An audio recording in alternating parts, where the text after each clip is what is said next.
Saudari dan saudara terkasih, pada hari ini kita semua merayakan Minggu Palma sebagai permulaan dari Pekan Suci Paskah.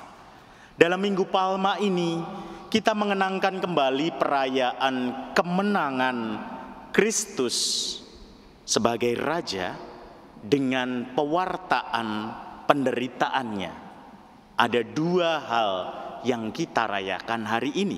Maka secara liturgi ada dua aspek atau dua unsur kemuliaan yang dilambangkan dengan perarakan dan pelambaian daun-daun palma yang tadi sudah kita laksanakan, serta unsur kedua yang baru saja kita masuki, yaitu pewartaan tentang sengsara Tuhan kita Yesus Kristus.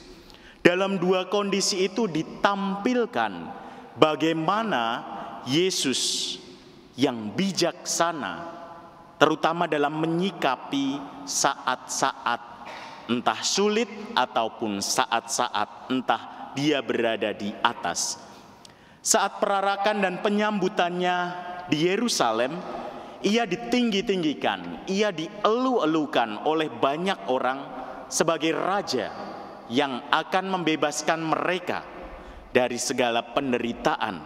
Maka mereka berseru, "Hosana bagi anak Daud, diberkatilah dia yang datang dalam nama Tuhan, Hosana di tempat yang maha tinggi." Dalam kondisi seperti itu, tentunya secara manusiawi, Yesus bisa menyombongkan dirinya. Ia bisa berlaku seperti penguasa pada zaman itu. Namun apa yang ia pilih? Ia memilih untuk rendah hati. Ia menaiki keledai yang biasanya keledai itu hanya untuk barang. Keledai juga bukan hewan yang mudah untuk ditunggangi. Ia adalah simbol kerapuhan. Apa yang menarik dalam simbol-simbol ini? Bagi saya yang menarik adalah walaupun Yesus ada dalam posisi dielu-elukan, posisi di atas, ia tetap mau untuk bersikap rendah hati dengan menampilkan kelembutan dalam bersikap. Pilihannya untuk memasuki kerapuhan dan kesulitan untuk mengangkat harkat dan martabatnya. Maka dalam Injil yang tadi dibacakan sebelum perarakan, ia memanggil kedua muridnya, meminta mereka untuk menemui orang yang memiliki keledai yang adalah bukan orang yang kaya dan akan mengembalikannya. Ini kan sebuah simbol dia memberi daya hidup bagi orang yang lemah. Begitu pula yang ia tampilkan ketika mengalami penderitaan dan sengsara. Secara logika manusiawi, tentu setiap orang atau manusia yang normal berpikir, iya kan Tuhan pasti bisa menghindari penderitaan itu.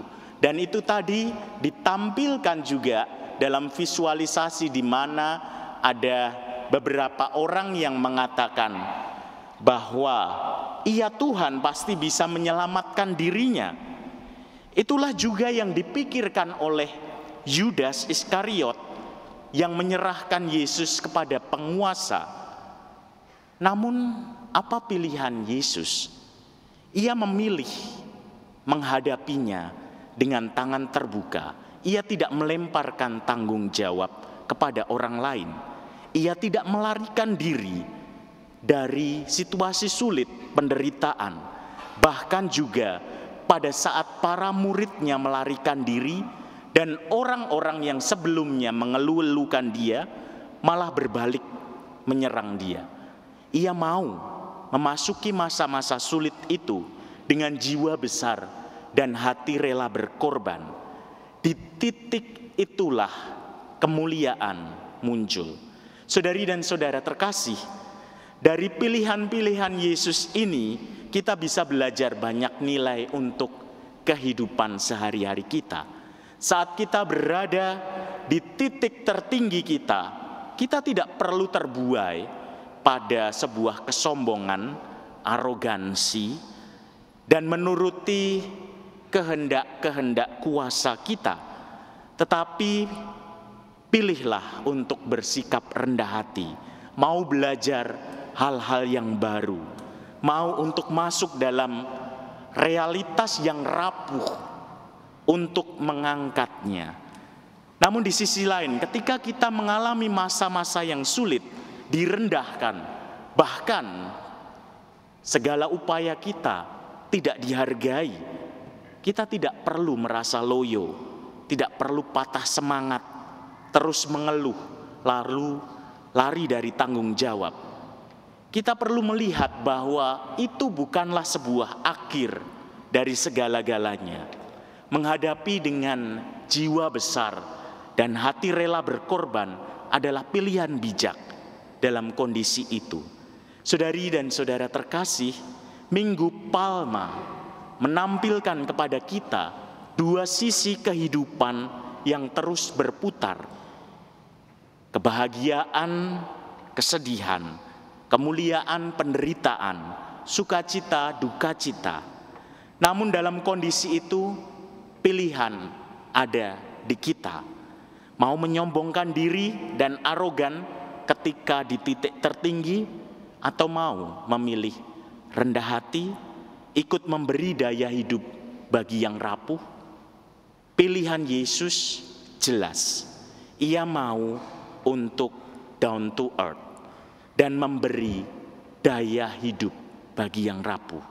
Saat kita berada di titik terendah kita memiliki pilihan, mau patah semangat atau mau menghadapinya dengan hati terbuka. Pilihan Yesus juga jelas, ia menghadapinya dan tidak melarikan diri dari tanggung jawab. Kita sebagai murid-murid Kristus hendaknya meneladan guru kita dalam kondisi-kondisi kita. Mari kita mohon rahmat dari Allah agar kita diteguhkan di dalam situasi-situasi yang sedang kita alami ini dan memilih untuk menjadi lebih. Kemuliaan kepada Bapa dan Putra dan Roh Kudus. Seperti pada permulaan, sekarang, selalu, dan sepanjang segala abad. Amin.